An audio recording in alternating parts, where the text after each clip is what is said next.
प्यारे बच्चों और साथियों, आज है 25 जून और देखते हैं पर 25 जून को करंट अफेयर्स के कौन कौन से बिंदु हैं जो हमारी परीक्षाओं के लिए महत्वपूर्ण हो सकते हैं। एक एक बिंदु को लेकर हम लोग चर्चा करेंगे, देखेंगे कि हमारी परीक्षाओं के लिए कितना महत्वपूर्ण हो सकते हैं। तो करंट अफेयर्स आप अच्छे से पढ़ते चल रहे हैं, मुझे पूर्ण विश्वास है। आप नोट भी करते जा रहे होंगे, नहीं नोट कर रहे हैं तो कोई बात नहीं, आप कम से कम पढ़ते रहिए, इतना ही पर्याप्त है।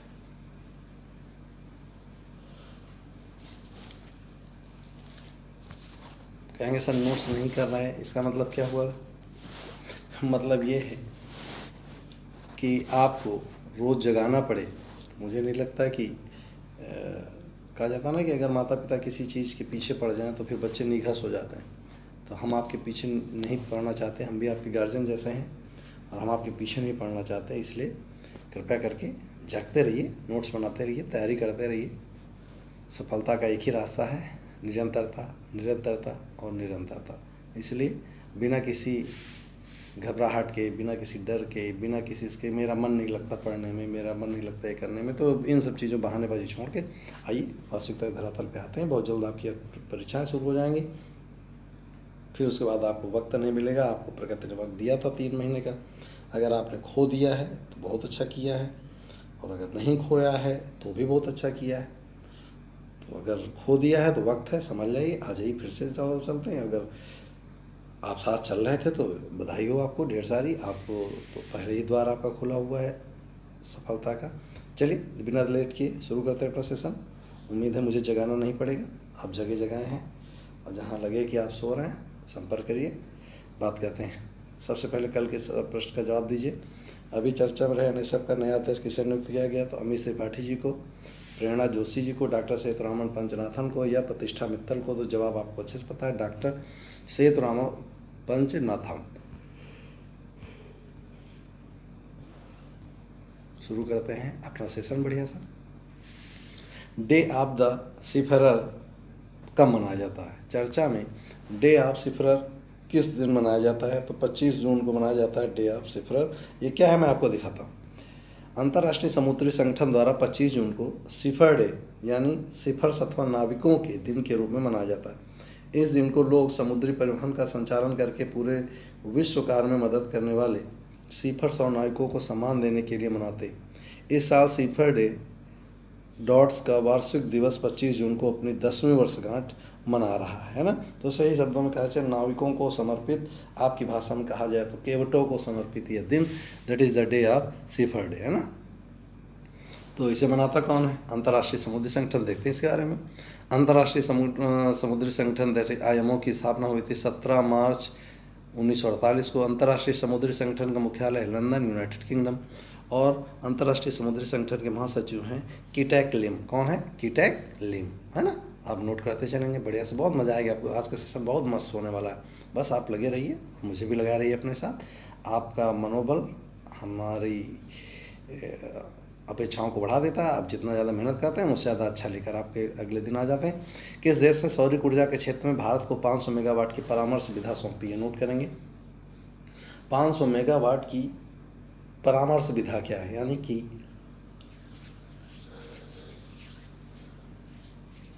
500 मेगावाट ऊर्जा को, सौर ऊर्जा को कैसे उत्पादन किया जाए और कैसे उसका उपयोग किया जाए, इसकी पूरी रूपरेखा दी है माली देश ने। किसने? माली देश ने। चलिए, माली गणराज्य ने नेशनल थर्मल पावर कॉर्पोरेशन जैसे NTPC को, NTPC के बारे में अब आपको लिखना होगा ना, तो 500 मेगावाट क्षमता वाले सोलर पार्क विकास के लिए परियोजना प्रबंधन परामर्श अनुबंध दिया। मैंने भी आपसे ऊपर कहा। यह घोषणा अंतर्राष्ट्रीय सौर संगठन द्वारा आयोजित एक कार्यक्रम में की गई थी। इस कार्यक्रम की अध्यक्षता अक्षय ऊर्जा मंत्री RK सिंह ने की थी। इस कार्यक्रम में माली के राजदूत सिको कासे ने भी भाग लिया था। इससे पहले टोगो गणराज्य ने भी अपने 285 मेगावाट क्षमता का हमको सुझाव और परामर्श दिया था। इसका मतलब कुल मिला के माली ने हमें 500 मेगावाट क्षमता को सोलर पार्क विकसित करने में क्या की है? मदद की। चलिए देखिए क्या है, देखते हैं। यस, देविका और पुनेजा, नोट करेंगे। देविका और पुनेजा नामक पुलों का निर्माण किस राज्य में पूरा किया गया? बहुत बढ़िया सवाल है। तो देविका और पुनेजा नामक पुलों का निर्माण शुरू किया गया है जम्मू और कश्मीर में। देखिए पूरा जम्मू कश्मीर के बारे में आपको अच्छे से बताते हैं। जितेंद्र सिंह ने जम्मू कश्मीर देविका और पुनीजा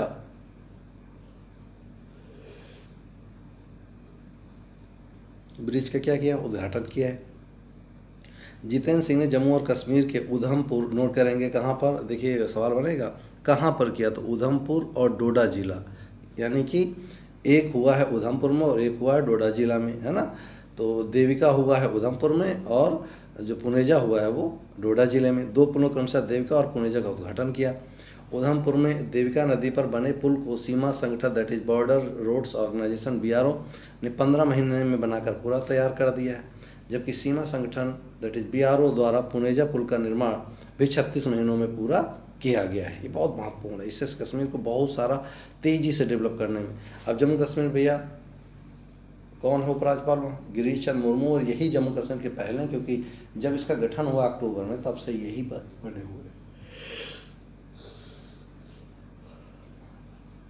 हाँ। चलिए अगला देखते हैं, पहचानिए इनको कौन है और ये क्या करते हैं, किस मंत्रालय से संबंधित है। चलिए जवाब दीजिए। यस, प्रकाश जावड़ेकर जी है ना।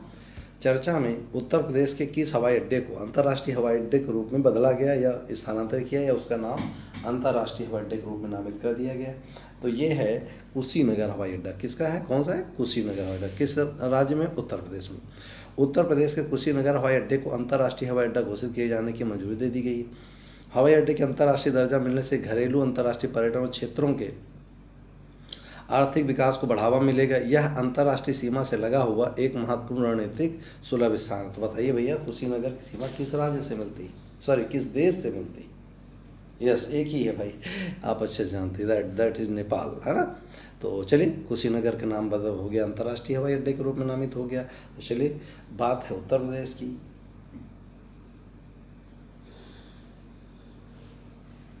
हवाई अड्डा कहाँ का है, उत्तर प्रदेश का। तो जानकारी कहाँ की लेनी चाहिए, उत्तर प्रदेश की।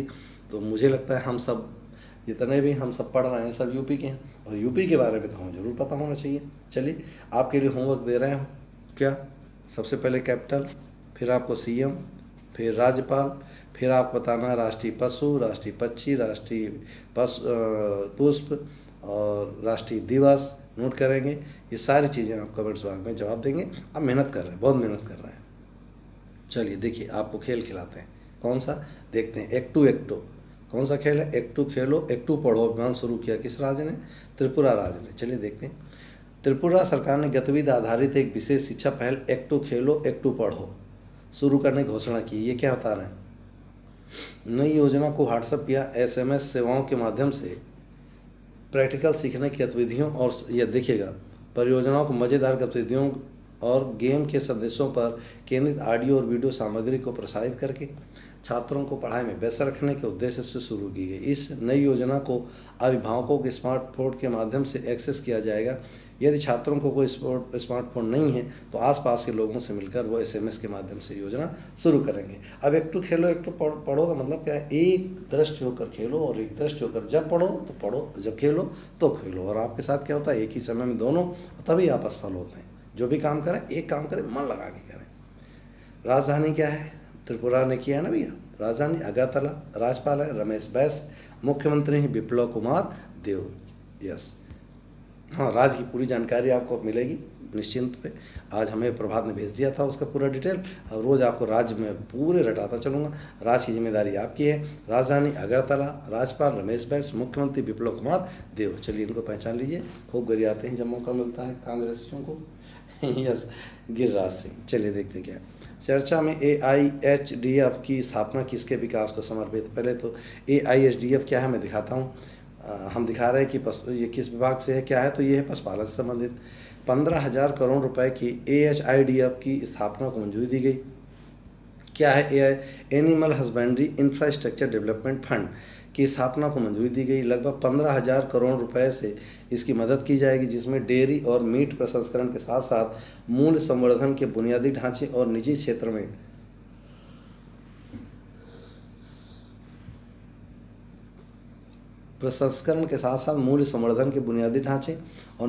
में पशु आहार संयंत्रों में बुनियादी ढांचे के निवेश को प्रोत्साहित करेगा। कुल मिला के 15,000 करोड़ रुपए पशुपालन और खाद्य प्रसंस्करण पे खर्चे किए जाएंगे, है ना। अच्छा गौर किया, ये सारे इतना सारा मंत्रालय में पैसा दिया क्यों जा रहा है, ज़रा ध्यान से देखिएगा। इसलिए नहीं मंत्री जी अपनी जेब में रखें, बल्कि इसलिए कि मार्केट में ज़्यादा से ज़्यादा क्या किया जाए, पैसे को फोर्सली पहुंचाया जाए। और जब पैसे फोर्सली आप मार्केट में पहुंचाएंगे तो स्वाभाविक है मार्केट में परचेजिंग पावर बढ़ेगी, और जब परचेजिंग पावर बढ़ेगी तो स्वाभाविक है कि इकोनॉमी ग्रोथ करने लगेगी, है ना। चलिए, ISRO Indian space research organization, बहुत बार पढ़ा चुके हम इसको। चर्चा में इन स्पेस, नोट करेंगे, चर्चा में इन स्पेस की शुरुआत किससे संबंधित है। इन स्पेस का तो अंतरिक्ष क्षेत्र से। क्या दिखाते, केंद्रीय मंत्रिमंडल ने इन स्पेस केंद्र की स्थापना को मंजूरी दी है। केंद्रीय मंत्रिमंडल ने भारतीय अंतरिक्ष संवर्धन तथा प्रमाणीकरण केंद्र की स्थापना को मंजूरी दी है। इसे अंतरिक्ष गतिविधियों के समस्त क्षेत्र में निगरानी करने, साथ ही क्षेत्र की भागीदारी को बढ़ावा देने के लिए मंजूरी दी गई। साथ ही इससे न केवल इस क्षेत्र में तेजी आएगी, बल्कि भारतीय उद्यमियों की विश्व की अंतरिक्ष अर्थव्यवस्था में भी महत्वपूर्ण भूमिका निभाएगा। यानी कि अब FDI इस क्षेत्र में भी आकर्षित करने का प्रयास किया जाएगा। तो इन स्पेस का संबंध है अंतरिक्ष क्षेत्र में इनको जोड़ने का। अब भारतीय अंतरिक्ष अनुसंधान संघ दैट इज इसरो के अध्यक्ष कौन है, KS शिवान, मुख्यालय बेंगलुरु। केंद्रीय विज्ञान और प्रौद्योगिकी मंत्री कौन है, जो देखते हैं वो हर्षवर्धन है, और स्थापना हुई थी 1969 में।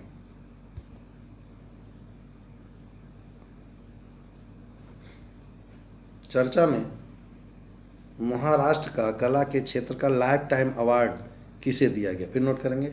महाराष्ट्र के कला के क्षेत्र का लाइफ टाइम अवार्ड किसे दिया गया, तो ये दिया गया है गुलाबबाई को। किसको दिया गया, गुलाबबाई। महाराष्ट्र सरकार ने लोक कलाकार, नोट करेंगे, गुलाबबाई संगमनेरकर को Meethabai Narayanwarkar lifetime achievement award दिए जाने की घोषणा की। Meethabai Narayankar lifetime achievement award वरिष्ठ तमाशा दैट इज लोक कलाकार को दिया जाएगा। वर्ष 2018-19 में यह सम्मान गुलाबबाई समनेकर को प्रदान किया जा रहा है। इस अवार्ड में 5 लाख रुपए का पुरस्कार, एक प्रशस्ति पत्र और एक स्मृति चिन्ह भेंट किया जाता है। तो ये लाइफ टाइम अवार्ड मिला है किसको, गुलाबबाई को। ठीक, अब बात कहाँ की है, महाराष्ट्र की। तो महाराष्ट्र की ये देखिए मैप में महाराष्ट्र देख लीजिएगा, ये है मैप में महाराष्ट्र। कैपिटल क्या है, मुंबई। CM है उद्धव ठाकरे और राज्यपाल हैं भगत सिंह कोश्यारी। अगर किसी राज्य का राज्यपाल बदले तो आप हमें बताइएगा, वैसे हम तैयार करके रखेंगे। फिर भी अगर बदले तो आप हमें बताइएगा जरूर। ये देखिए क्या है, नोट करेंगे, ई-ब्लड सर्विस, ध्यान से सुनेंगे। ई-ब्लड सर्विस की शुरुआत किसके द्वारा की गई, तो हर्षवर्धन जी के द्वारा की गई, केंद्रीय स्वास्थ्य मंत्री हैं। इन्होंने ई-ब्लड सर्विस मोबाइल ऐप की शुरुआत की है। ये इंडियन रेड क्रॉस सोसाइटी की ई-ब्लड सर्विस मोबाइल एप्लीकेशन को लॉन्च किया है। Centre for development of advance computing की ई रक्त कोष टीम ने डिजिटल इंडिया योजना के तहत, नोट करेंगे, ई ब्लड सर्विस किसके अंतर्गत काम करेगा, तो डिजिटल इंडिया योजना के तहत इस मोबाइल एप्लीकेशन की शुरुआत की। यानी अगर कहीं पर भी आपको ब्लड की आवश्यकता पड़ती है, आप इस एप्लीकेशन, अगर आसपास ब्लड बैंक है तो आपको ब्लड उपलब्ध आसानी से हो जाएगा। ये था हमारा सेशन जो महत्वपूर्ण बिंदु आप तक पहुँचाने थे। चलिए अब बात करते हैं कुछ मज़ेदार तथ्यों की जो हम आपके लिए रोज़ लेकर आते हैं। और आज लेकर आए हैं आपके लिए भारत की बहुत सारी योजनाएं एक ही जगह मिल जाएंगी। परीक्षाओं के दिन आपको मज़ा आ जाएगी। परीक्षा के दिन जल्दी से दोहरा लीजिए, नोट जरूर बना लीजिएगा ना। कहें कितना नोट्स बनाए, कितना पढ़ें, अरे भाई इतनी सारी नोट जब मिलेगी बैंक अकाउंट में तब नहीं कहिएगा कि सर कहाँ रखें, ले जाइए आप थोड़े से। नहीं, हमें नहीं चाहिए, बस इतना ही पर्याप्त है कि आप पढ़ते रहें। नीति आयोग की स्थापना हुई थी 1 जनवरी 2015 को। हृदय योजना का संबंध 21 जनवरी 2015 से। बेटी बचाओ बेटी पढ़ाओ 22 जनवरी 2000, नोट कर लीजिएगा, हर परीक्षा में आ चुका है, बहुत परीक्षाओं में आ चुका है। बेटी बचाओ बेटी पढ़ाओ 22 जनवरी 2015। सुकन्या समृद्धि योजना 22 जनवरी 2015। मुद्रा बैंक योजना 8 अप्रैल 2015। प्रधानमंत्री सुरक्षा बीमा योजना 9 मई 2015। अटल पेंशन योजना 9 मई। प्रधानमंत्री जीवन ज्योति योजना 9 मई, ये सब 2015 की है ना। उस्ताद योजना 14 मई। अच्छा बताइए उस्ताद योजना का संबंध किससे, कमेंट बॉक्स में बताइए जरा, उस्ताद योजना का संबंध किससे। यस, प्रधानमंत्री आवास योजना 25 जून। अमृत योजना 25 जून। स्मार्ट सिटी योजना 25 जून। बताइएगा उत्तर प्रदेश में कुल कितने स्मार्ट सिटी घोषित किए गए। डिजिटल इंडिया मिशन 1 जुलाई 2015। स्किल इंडिया 15 जुलाई। दीनदयाल उपाध्याय ग्राम ज्योति योजना 25 जुलाई। नई मंजिल 8 अगस्त। सहज योजना 30 अगस्त। स्वावलंबन स्वास्थ्य योजना नोट कर लीजिए, सबसे ज़्यादा परीक्षाओं में अभी तक आ चुकी। स्वावलंबन स्वास्थ्य योजना 21 सितंबर 2015।